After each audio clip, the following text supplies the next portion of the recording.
De saint Augustin, traité sur le catéchisme, chapitre 16, suite et chapitre suivant. Ce repos est marqué fort clairement dans l'Écriture qui nous apprend que Dieu, à l'origine du monde, quand il créa le ciel et la terre avec tout ce qu'il renferme, travailla pendant 6 jours et se reposa le 7e. Dans sa toute-puissance, Dieu n'avait besoin que d'un instant pour tout créer. Or, il n'a pas travaillé pour rentrer ensuite dans le repos, lui qui a dit et tout a été fait, a ordonné et tout est sorti du néant. Mais pour nous révéler que, les 6 âges du monde écoulés, il consacrerait le 7e au repos avec ses saints, comme il y avait déjà consacré le 7e jour. En effet, les saints trouveront le repos au sein du Dieu qu'ils ont servi par les bonnes œuvres qu'il a lui-même opérées en eux, puisque c'est lui qui appelle, lui qui choisit, lui qui remet les fautes passées et justifie les pécheurs. Si donc on a raison de dire que Dieu agit dans le cœur de ceux qui n'accomplissent le bien que par un don de sa grâce, on doit également dire qu'il se repose avec les bienheureux qui goûtent le repos dans son sein. Pour lui, en effet, il est étranger à la fatigue et n'a pas besoin de mettre un terme à ses travaux. C'est par son Verbe qu'il a tout créé, et le Verbe est Jésus-Christ lui-même, en qui les anges et les purs esprits du ciel se reposent et goûtent le silence de la sainteté. Déchu par sa faute, l'homme a perdu la paix qu'il devait au Verbe divin, et la recouvre par les mérites du Verbe fait homme. Aussi est ce moment marqué dans ses desseins éternels, que le Verbe s'est fait homme et est né d'une femme, sans que la corruption de la chair pût atteindre celui qui devait la purifier. Les saints de l'Ancien Testament ont été instruits de sa venue par les révélations du Saint-Esprit et l'ont annoncé. Ils ont été sauvés en croyant qu'il viendrait, comme nous le sommes en croyant qu'il est venu. Ils nous ont ainsi appris à aimer Dieu, qui a poussé l'amour pour nous jusqu'à envoyer son Fils unique revêtir la bassesse de notre humanité et se sacrifier pour les pécheurs de la main des pécheurs mêmes. Et en effet, dès les temps les plus reculés, ce mystère nous est continuellement révélé dans sa profondeur par des figures et des prophéties. Chapitre 18 – Création du monde et péché originel. Le Dieu tout-puissant, bon, juste et miséricordieux a imprimé le caractère de la bonté à toutes ses œuvres, quelle que soit leur grandeur ou leur petitesse, à tous les points de l'espace. Après avoir créé le ciel, la terre, la mer, au ciel, le soleil, la lune et tous les astres, sur la terre et dans la mer, les plantes et les diverses espèces d'êtres qui les peuplent, en un mot, le monde des corps et des choses visibles, il a créé les choses invisibles comme les principes de vie qui animent les corps, puis il a fait l'homme à son image. Il a voulu que de même qu'il exerçait par sa toute-puissance un souverain empire sur l'ensemble de la création, l'homme commandât à la terre et aux êtres qu'elle renferme par le privilège de son intelligence qui le rend capable de connaître et d'adorer son Créateur. Lui a aussi créé à l'homme une compagne. Ce n'était pas pour les unir par le lien de la concupiscence, puisqu'avant d'être soumis à la mort, qui n'est que le châtiment du péché, leur corps était étranger à toute corruption. Son but était de donner à l'homme dans la femme un sujet de se glorifier en la guidant vers Dieu et en s'offrant à elle comme un miroir de sainteté et de piété, au même titre qu'il faisait lui-même la gloire de Dieu en obéissant aux inspirations de sa sagesse. Il les plaça dans un séjour de félicité inaltérable, appelé paradis dans l'Écriture, en leur imposant un commandement. S'ils l'observaient fidèlement, ils devaient jouir du bonheur de l'immortalité. S'ils le transgressaient, la mort les attendait comme châtiment de leur faute. Dans sa prescience, Dieu voyait bien qu'ils pécheraient. Cependant, comme il est le principe et l'auteur de tout bien, il choisit pour les créer le moment où il créa les animaux, afin de multiplier sur la terre les trésors de bonté qui conviennent à ce séjour. Car même après le péché, l'homme est encore supérieur à la bête.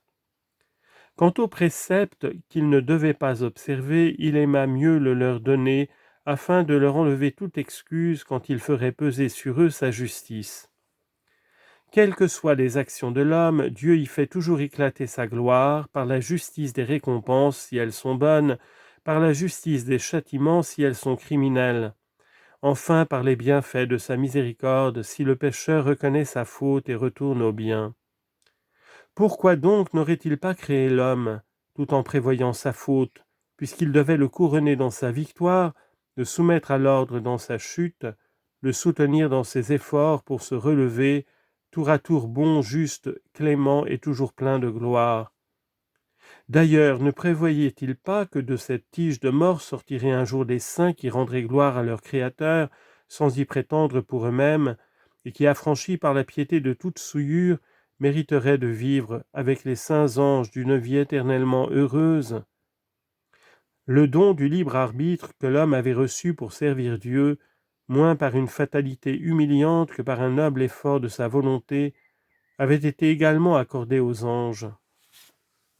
Par conséquent, l'ange qui dans son orgueil s'est révolté contre Dieu avec ses compagnons et s'est changé en Satan, s'est nui à lui-même sans faire tort à Dieu, car Dieu a su faire rentrer dans l'ordre les esprits rebelles, et leur châtiment est devenu une décoration pour les parties les plus basses et les plus sombres de la création, par une loi où la justice la plus sévère se joint à la plus merveilleuse harmonie. Satan n'a donc pu atteindre la majesté divine, soit en se révoltant lui-même, soit en entraînant l'homme à la mort par ses séductions. L'homme n'a pas été non plus capable d'altérer la vérité, la puissance ou la félicité de son Créateur, en s'associant librement à la désobéissance de sa femme, tombée la première dans les pièges du tentateur. Condamnés par l'arrêt le plus équitable, la justice de leur châtiment a tourné à la gloire de Dieu, comme l'humiliation de leur peine a tourné à leur honte. Séparé de son Créateur, l'homme a été assujetti à Satan, son vainqueur, et Satan a été pour l'homme revenu à son Créateur l'ennemi qu'il fallait vaincre. De la sorte, tous ceux qui suivront jusqu'à la fin les inspirations du tentateur iront avec lui au feu éternel. Tous ceux qui s'humilieront en l'honneur de Dieu et triompheront du tentateur avec le secours de la grâce obtiendront une récompense éternelle. Chapitre 19. Résumé. Mélange des bons et des méchants dans l'Église, les actes comme les paroles des saints qui ont précédé Jésus-Christ ont un caractère prophétique. N'allons pas nous troubler en voyant le grand nombre suivre les inspirations de Satan tandis que le petit nombre obéit au Seigneur. Entre la quantité du grain et celle de la paille, il y a toujours une disproportion considérable.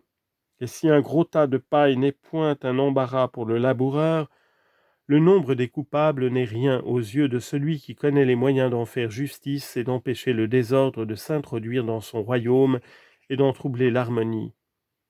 Qu'on ne se figure pas que Satan triomphe parce que le nombre de ses vainqueurs est inférieur à celui de ses victimes.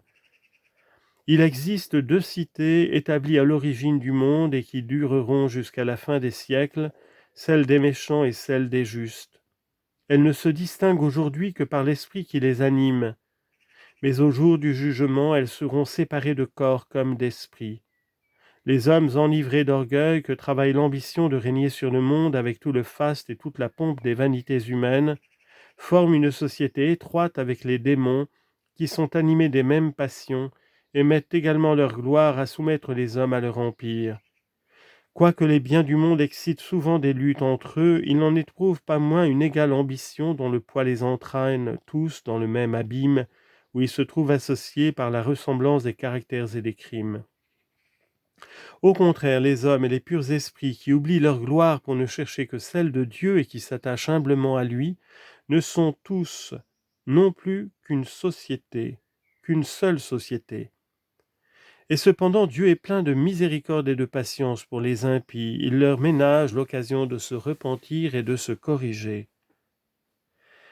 Quand Dieu a fait périr les hommes par le déluge, à l'exception d'un seul juste qu'il voulut sauver dans l'arche avec sa famille, il savait qu'aucun d'eux ne reviendrait au bien.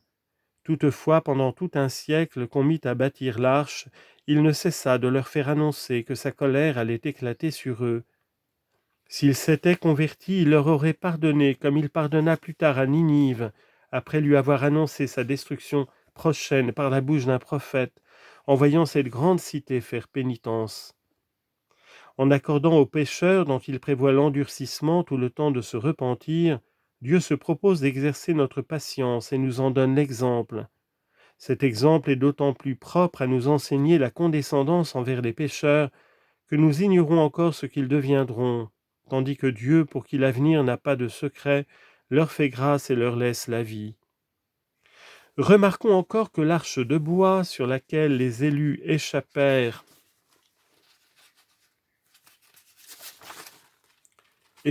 au déluge était la figure de l'Église que Jésus-Christ, son roi et son Dieu, a placée par le mystère de sa croix au-dessus du gouffre où le monde s'engloutit. Dieu sans doute n'ignorait pas que les justes sauvés dans l'arche naîtraient une race coupable qui couvrirait encore de ses iniquités la face de la terre. Il ne laissa pas de donner un exemple du jugement à venir et de représenter sous un symbole la délivrance future des justes par le mystère du bois sacré. Le déluge n'empêche pas le vice de se multiplier sous toutes les formes de l'orgueil, de la débauche et de l'impiété. Après avoir abandonné son Créateur, l'homme ne s'abaissa pas seulement jusqu'à adorer les créatures, l'ouvrage à la place de l'ouvrier, il se dégrada au point de prostituer son culte aux œuvres de la main des hommes et aux créations de l'art, toutes faites pour faire ressortir plus honteusement encore le triomphe de Satan et des démons. Ils s'applaudissent en effet d'être adorés sous de tels emblèmes et perpétuent leur égarement en entraînant l'homme à leur suite. Dans ces temps primitifs, il se rencontra toutefois des justes pour rendre à Dieu un hommage pur et triompher de l'orgueil du tentateur. C'étaient des membres de la cité sainte, guéris de la maladie de l'orgueil par l'humilité de leur roi Jésus-Christ, dont le Saint-Esprit leur avait révélé l'abaissement. Parmi eux se distingue Abraham, pieux et fidèle serviteur que Dieu se choisit pour lui révéler les mystères qui devaient s'accomplir en son Fils. Sa foi a fait de lui le Père de tous les croyants, chez tous les peuples.